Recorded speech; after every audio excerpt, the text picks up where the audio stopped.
Kalau ini tidak kita biasakan, maka tradisi lama yang mencemaskan itu masih saja bertahan balimau. Sebenarnya tradisi tersebut sudah kita ketahui hukumnya.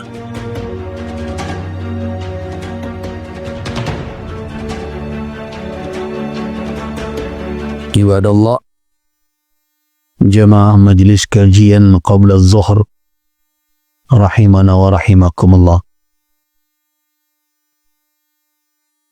Tidak lama lagi, dalam hitungan hari saja, biiznillah insyaallah kita akan memasuki bulan Ramadan. Di berbagai tempat di tengah kaum muslimin kita menemukan majelis-majelis yang dibuat dalam rangka untuk mempersiapkan diri guna menghadapi puasa Ramadan dan qiyam Ramadan. Alhamdulillah, itu sangatlah menggembirakan, karena menyambut Ramadan semestinya adalah dengan cara demikian, yaitu dengan membekali diri guna menyukseskan amal-amal di bulan Ramadan itu. Dan bekal utama tentu adalah ilmu. Mudah-mudahan semangat umat Islam membekali diri dengan ilmu akan semakin mengurangi berbagai tradisi yang negatif yang mengkhawatirkan ketika kita menyambut Ramadan. Dan ilmu itulah yang akan memandu kita agar kita bisa menjalani Ramadan sesuai dengan tuntunan syariat Islam. Kalau ini tidak kita biasakan, maka tradisi lama yang mencemaskan itu masih saja bertahan balimau. Sebenarnya tradisi tersebut sudah kita ketahui hukumnya. Secara sederhana mungkin orang telah belajar fikih, karena bab awal dari fikih itulah bab taharah. Dalam bab taharah itu ada namanya subbabnya masalah mandi. Kitab fikih manapun yang kita baca tidak bertemu ada mandi sunat sebelum masuk Ramadan. Apalagi mandi sunatnya ke batang air, ke telaga, ke danau dan berbagai macam. Katanya menyambut bulan yang penuh dengan keberkahan. Tapi yang kita lihat di tempat-tempat pemandian adalah anak-anak muda yang kehilangan malu melakukan berbagai kegiatan yang maksiat dan menjurus kepada kemaksiatan. Kemudian kita sebut itu sebagai syiar untuk menyambut Ramadan. Alangkah jauhnya antara perilaku itu dengan syiar yang sebenarnya. Ada pula sebagian kita yang memberikan justifikasi dengan alasan filosofis. Kata mereka, kita akan perlu kesucian lahir dan batin. Jadi, itu dalam rangka menyucikan batin kita. Jadi balimau dalam makna hakiki adalah membersihkan diri dari segala dosa. Ya, kalau membersihkan diri dari segala dosa tidak perlu ke tepi danau Singkara atau ke tepi pantai atau ke batang airnya. Bukan saya melarang mandi sore itu. Mandilah karena kita akan berjamaah malam harinya. Tetapi itu tidak menjadi bahagian dari kaifiat syariat dalam menyambut Ramadan. Menyambut Ramadan adalah dengan ilmu dan iman. Itu catatan pertama saya dalam ceramah singkat ini. Saya tidak tahu ini berapa waktu saya diberikan. Berapa menit? 10 menit. 40 lama sekali itu. Nah, Yang kedua, kita harus melakukan evaluasi karena kita berhadapan dengan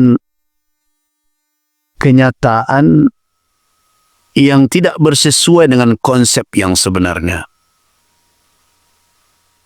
Apa yang saya katakan tidak bersesuaian? Kalau saya membaca berbagai kitab tentang maqasid syariah, kita akan temukan secara kesimpulan sederhana, ma min amalin masyru'in, tidak ada suatu amal yang disyariatkan illa melainkan walahu maqasid, melainkan ada maksud dan tujuan, li ajlihi, karena maksud itulah Allah mensyariatkan amalan tersebut. Ini jelas. Bahkan kalau kita merujuk firman Allah Subhanahu wa taala di dalam surah Al-Mu'minun, penciptaan kita manusia pun tidak bisa kita jawab hanya sekedar mau-maunya Allah saja. Makanya diperingatkan oleh Allah Subhanahu wa taala dalam ayat 115 surah Al-Mu'minun itu, afahasibtum annama khalaqnakum abatha wa annakum ilaina la turja'u. Afahasibtum, apakah kamu menduga? Pertanyaan di situ kalau ditanyakan kepada ahli bahasa itu istifham ingkari namanya. Artinya dugaan kamu kalau ada itu dugaan keliru, itu dugaan yang salah. Apa dugaan yang salah? Kamu mengira sesungguhnya kami menciptakan kamu abas, sekedar main-main saja. Wa annakum ilaina la turja'un, dan sesungguhnya kamu tidak akan dikembalikan kepada Allah. Kalau begitu sangkaan kamu, berarti sangkaan kamu adalah sangkaan yang salah. Jadi pertanyaan di sana tidak perlu menjawab iya dan tidak, tapi Allah menyangkal dugaan yang keliru bahwa ia menciptakan kita bukan untuk tujuan sekedar hanya main-main saja, tidak. Nah, begitu juga syariat yang dia turunkan. Tentu ada maksud dan tujuan. Para ulama di dalam kajian ilmu usul mengatakan bahwa syariat Islam ini secara umum bertujuan li jalbil masalihi wa dar'il mafasidi, untuk meraih kemaslahatan dan menolak kemafsadatan. Karena itu, kalau kita masukkan amalan puasa dalam konsep itu, puasa itu bertujuan untuk membawa kemaslahatan kepada umat. Dan itu tidak akan la yakhtalifu fihi al-itsnan, tidak akan berbeda pendapat ulama dalam hal itu. Salat untuk maslahat, puasa untuk kemaslahatan, zakat untuk kemaslahatan. Kemaslahatan di dalam Islam tidak hanya tertuju kepada maslahat duniawiyah, maslahat keduniawian saja, tetapi juga masalih ukhrawiyah, kemaslahatan akhirat. Nah, kalau kita ambil konsep itu, kemudian kita coba renungkan, evaluasi ibadah yang telah kita lakukan berulang kali. Mungkin di antara kita di sini ada yang sudah 50 kali, ada yang 40 kali, ada yang 30 kali, mungkin ada yang sudah 70 kali, melalui Ramadan demi Ramadan, tahun demi tahun. Setidaknya kita sudah punya catatan sederhana. Apakah Ramadan tahun lalu, tahun sebelumnya, atau sebelumnya juga sukses tidak untuk mewujudkan kemaslahatan yang dituju oleh syariat? Nah, pertanyaan inilah yang sering menggelayut di hati para ulama, para da'i yang memang serius menjalankan tugas dakwah. Kalau direnungkan rasanya ada kegelisahan. Tahun lalu dengan tahun ini seperti lagu lawas itu. Aku masih seperti yang dulu juga. Selesai saja Ramadan, tidak menunggu sepekan, Bahkan di malam takbiran saja masjid yang 30 hari jamaahnya diceramahi. 30 hari ya. Kalau 30 malam, 30 malam minimal diceramahi tentang keutamaan salat di rumah Allah, tentang keutamaan berjamaah. Tapi kira-kira bertahan berapa hari setelah Ramadan berakhir? Nah, ini menjadi beban. Bukan beban pengurus masjid karena infak berkurang. Tapi ini beban dakwah. Apa yang salah pada dakwah ini? Dan bahkan ada orang yang tidak bertanggung jawab menuduh amalan ibadah kita itu tidak efektif membentuk keperbedaan umat yang diharapkan. Kan ada yang mencemooh akhir-akhir ini kan, memilih pemimpin alasannya karena solat. Apakah seorang solat itu benar-benar dia jadi pemimpin yang baik? Ya kan dikritisi orang. Dijadikan sebagai bahan olokan. Mereka secara tidak langsung menuduh bahwa ibadah yang kita lakukan itu tidak efektif mewujudkan maksud dan tujuannya. Nah, apakah sebelum Ramadan masuk, hal seperti itu tidak patut untuk kita kaji kembali? Jangan sampai kegagalan itu berulang. Bahkan kalau kita berbicara lebih jauh, dakwah berjalan juga. Tapi kondisi umat tidak sebanding yang kita harapkan dengan dakwah yang kita lakukan. Saya tidak tahu apakah di Pekanbaru ini pernah tidak ada peneliti dahulu mencoba untuk melakukan penelitian dalam semalam kira-kira berapa umat menghabiskan dana. Hitung saja tuh saji itu ibarat amplopnya kira-kira isinya. Kalikan sekian kali pengajian, sekian masjid. Kemudian dikalkulasikan 30 hari dalam sebulan kali sekian berapa potensi umat terkuras untuk itu. Tetapi coba bandingkan dengan sisi lain. Tingkat kejahatan, kemaksiatan yang terjadi. Mudah itu datang saja ke Kapolres sana, minta data kriminal. Nah, di sini kita harus bercermin lagi apa sebenarnya yang terjadi ketika tausiah terus disampaikan, nasihat terus disampaikan, dakwah terus berjalan, tetapi kondisi umat tidak berubah ke arah yang diharapkan. Apa penghalangnya? Apa penyebabnya? Dalam rangka apa? Dalam rangka agar kita bisa menyesuaikan dakwah kita, kegiatan kita. Ini Ramadan akan datang. Sesuai dengan tantangan yang ada di tengah masyarakat kita. Padahal saya yakin di awal Ramadan kita sering mendengarkan muballigh kita menyampaikan hadis masyhur. Idza kana awwalu yaumin min Ramadan, ketika ada awalul laylah min Ramadan, sufidatis syayatin, dibelenggu syaitan, wa maradatul jin, begitu. Dan jin-jin yang nakal. Kemudian berikutnya adalah wa yunadi munadin. Dan ada yang berseru ketika itu. Apa isi seruannya? Ya baghiyal khairi aqbil, wa ya baghiyal syarri aqsir. Begitu. Wahai orang yang hendak mendapatkan, memperoleh kebaikan, ayo ke sini. Wa ya baghiyal syarr, orang yang terus juga menginginkan kejahatan, aksir, cukuplah sudah, berhenti.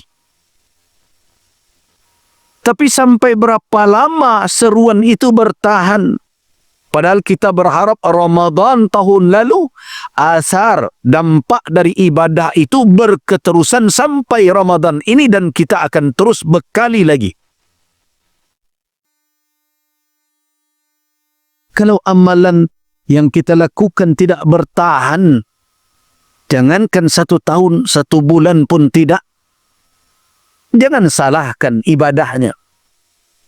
Karena Allah Subhanahu wa Ta'ala telah mensyariatkan ibadah ini dengan kesempurnaannya.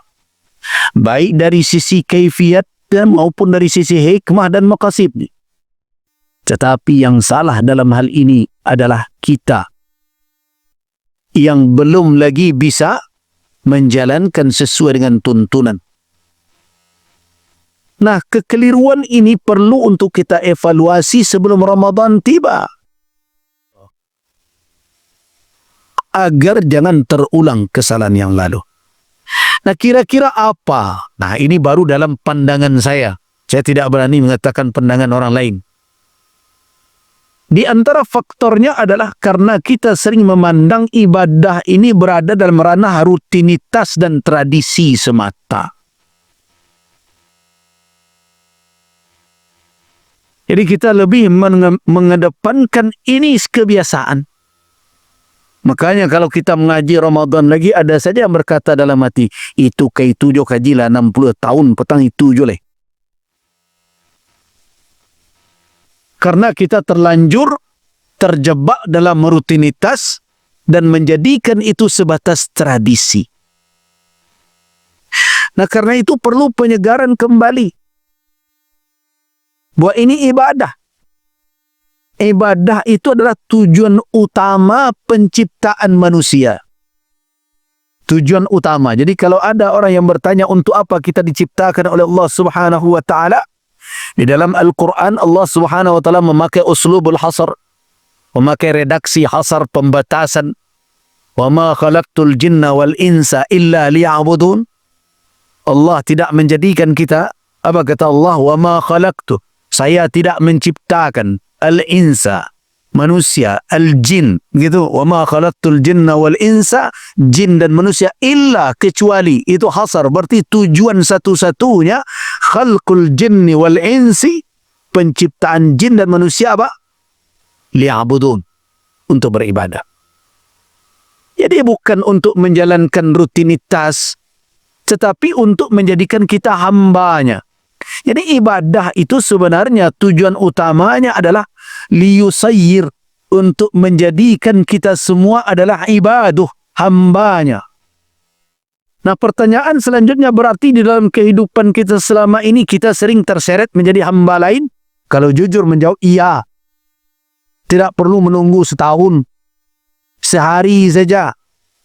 Selesai saja malam terakhir Ramadan, malam hari besok akan Idul Fitri, orang sudah menjadi hamba baju baru.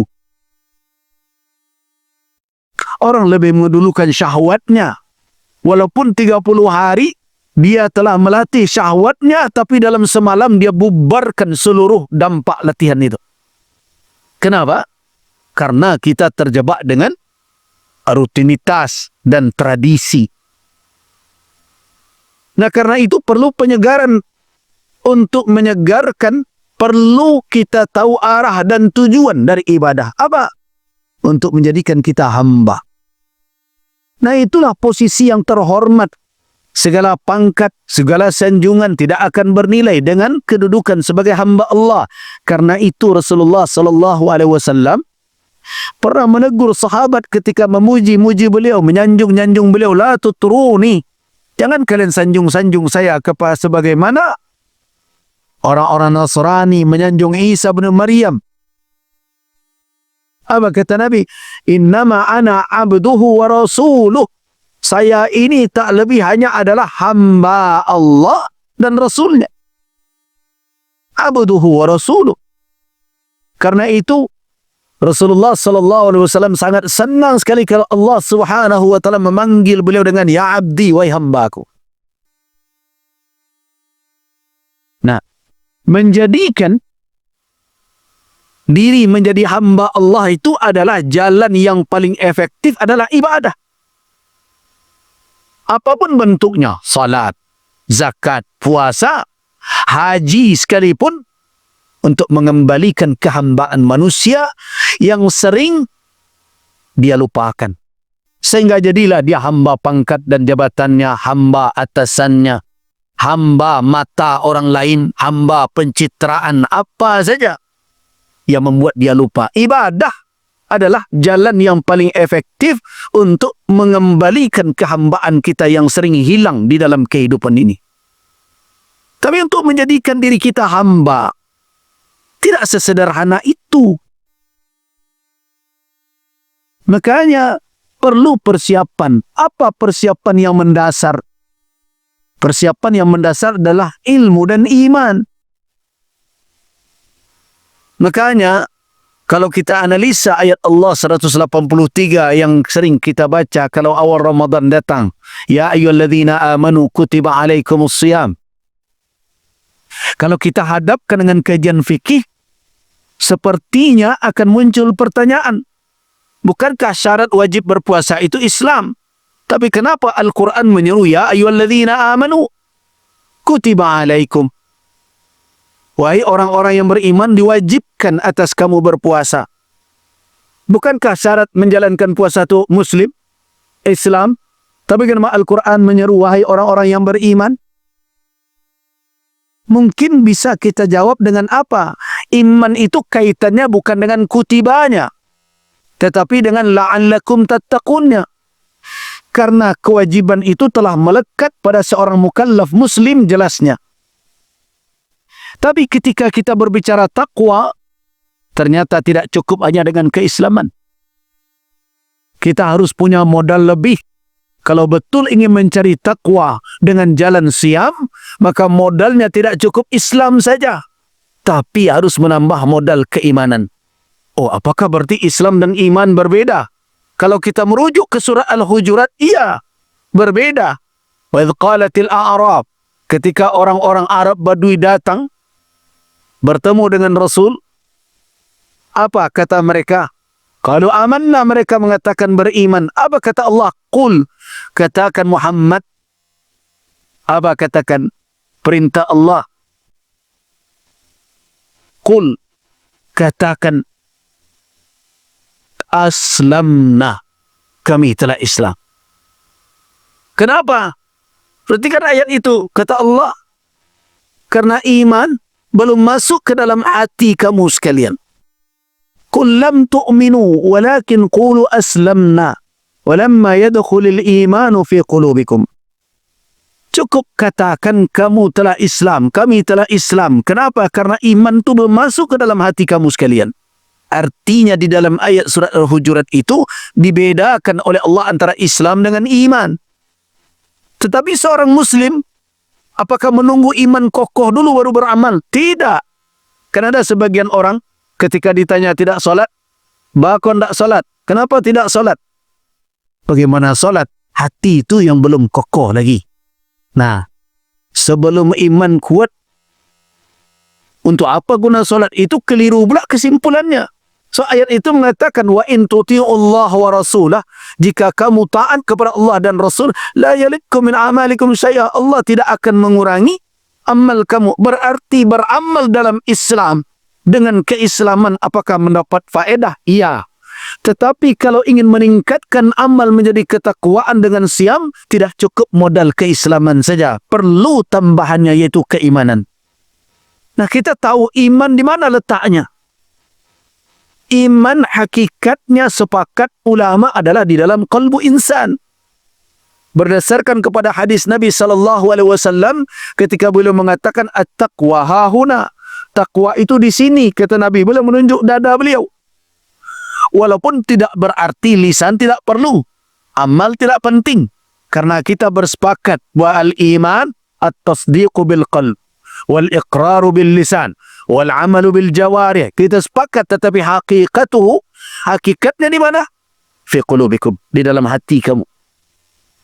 Nah, amal ini akan membantu proses agar iman tadi masuk ke dalam kalbu. Nah, apakah amal kita selama Ramadan itu betul-betul telah menjadikan iman itu bersemayam di dalam kalbu? Atau hanya sebatas ucapan? Seperti yang diperingatkan oleh Al-Hasan Al-Basri rahimahullah. Laisal imanu bitamanni. Laisal imanu bitamanni. Iman bukan sekadar angan-angan. Walakin ma waqara fil qalb. Tetapi yang bersemayam di dalam kalbu, wasaddaqahul amalu, dan dibuktikan oleh amal perbuatan. Nah, persoalan yang mendasar hari ini adalah kita menjalankan ibadah ini sebatas rutinitas dan tradisi semata. Terakhir, apa penyebabnya? Makanya Ramadan ini terus seperti itu ini juga. Habis Ramadan kembali lagi. Datang Ramadan berikutnya seperti itu juga. Karena kita tidak menjalankannya dengan ilmu. Nah, karena itu saya senang ketika umat sebelum Ramadan membuat majelis ilmu, menambah wawasan tentang Ramadan, tentang nilainya, tentang kaifiatnya, tentang maqasidnya, supaya kita mendapat penyegaran kembali untuk bisa menjalankannya dengan sebaik mungkin. Apabila ini bisa kita lakukan dan sungguh kita menjalankan, apalagi ada para dai di sini, ini yang kita dorong kepada umat, maka Ramadan datang seperti ada suatu yang baru yang akan ditemukan. Kenapa? Karena petunjuk syariat tidak pernah usang. Al-Quran tidak pernah lusuh. Kita akan menemukan yang terbaik dan yang baru, baik secara lahiriah, apalagi dalam pengalaman batiniah kita. Saya rasa cukup sampai di sini karena sudah zuhur. Waffaqanallahu wa iyyakum lima yuhibbuhu wa yarda. Wabillahi taufiq wal hidayah. Assalamualaikum warahmatullahi wabarakatuh.